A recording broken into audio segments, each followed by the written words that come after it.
Good morning, everybody, and welcome to UCast. We're going to be looking at Mark 16 today. So we'll just get started. When the Sabbath was over, Mary Magdalene, Mary, mother of James, and Salome bought spices so that they might go to anoint Jesus' body. Very early on the first day of the week, just after sunrise, they were on their way to the tomb, and they asked each other, "Who will roll the stone away from the entrance of the tomb?" But when they looked up, they saw that the stone was very large, had been rolled away. As they entered the tomb, they saw a young man dressed in a white robe sitting on the right side, and they were alarmed. "Do not be alarmed," he said. "You are looking for Jesus the Nazarene, who was crucified. He has risen. He is not here. See the place where they laid him? But go, tell his disciples and Peter, he is going ahead of you into Galilee.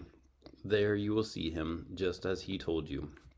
Trembling and bewildered, the women went out and fled from the tomb. They said nothing to anyone because they were afraid. When Jesus rose early on the first day of the week, he appeared first to Mary Magdalene, out of whom he had driven 7 demons. She went and told those who had been with him and who were mourning and weeping. When they heard that Jesus was alive and that she had seen him, they did not believe it. Afterwards, Jesus appeared in a different form to 2 of them while they were walking in the country.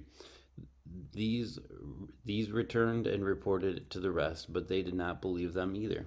Later, Jesus appeared to the 11 as they were eating. He rebuked them for their lack of faith and their stubborn refusal to believe those who had seen him after he had risen. He said to them, "Go into all the world and preach the good news to all creation. Whoever believes and is baptized will be saved, but whoever does not believe will be condemned. And these signs will accompany those who believe in my name, that they will drive out demons, they will speak in new tongues, they will pick up snakes with their hands, and they will drink deadly poison. It will not hurt them at all. They will place their hands on sick people, and they will get well." After the Lord Jesus had spoken to them, he was taken up into heaven, and he sat on the right hand of God. Then and the disciples went out and preached everywhere, and the Lord worked with them and confirmed his word by the signs that accompanied it. Um, yeah, and so this is kind of that end point of the Mark. I really enjoy the different gospels and how they pull out different things, and I think Mark, this is kind of his like big ending, of what it was. It's all building up to this, and he's just kind of boom, and then he's done. He's like, "Yep, all right, Jesus is back alive, and we're done." Where the other gospels kind of go into other things in this narrative, but he just kind of wants, to me anyway, he wants the resurrection of Jesus to be kind of standalone. That's what it is. That's what it's all about. Um, but you have some different things in here where Mary Magdalene was going to the tomb, and just finding an angel, just kind of the surprise that would happen. We don't always think about that part of it.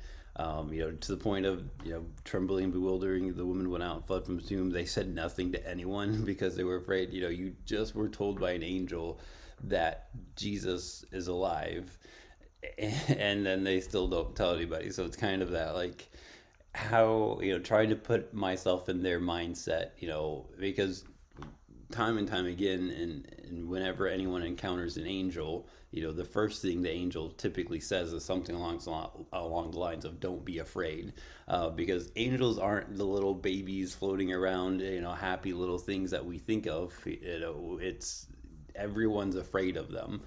It's not like, yeah, you're not happy to see an angel and like, oh, warm, fuzzy, typically in the Bible.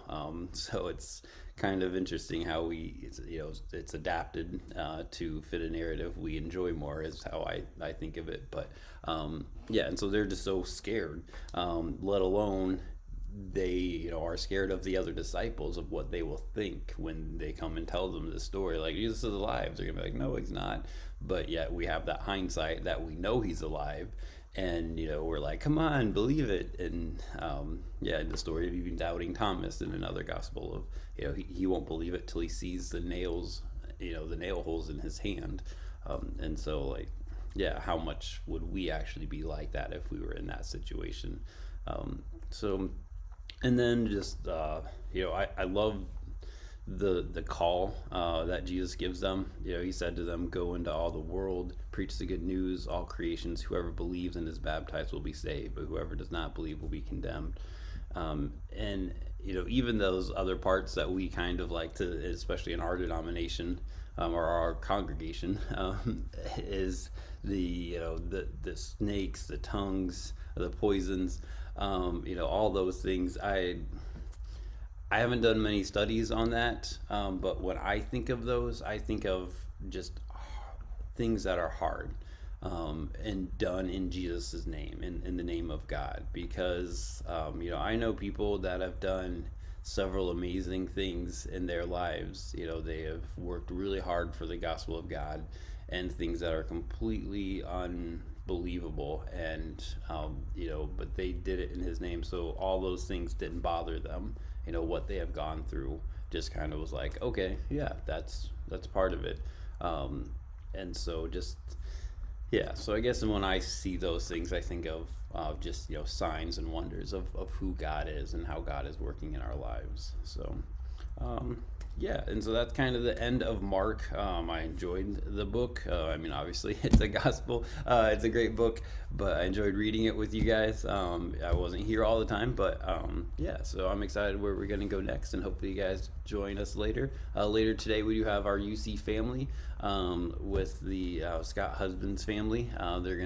They have a little skit for us, so tune in and watch that and enjoy. So, thank you guys for coming on. See you later. Bye.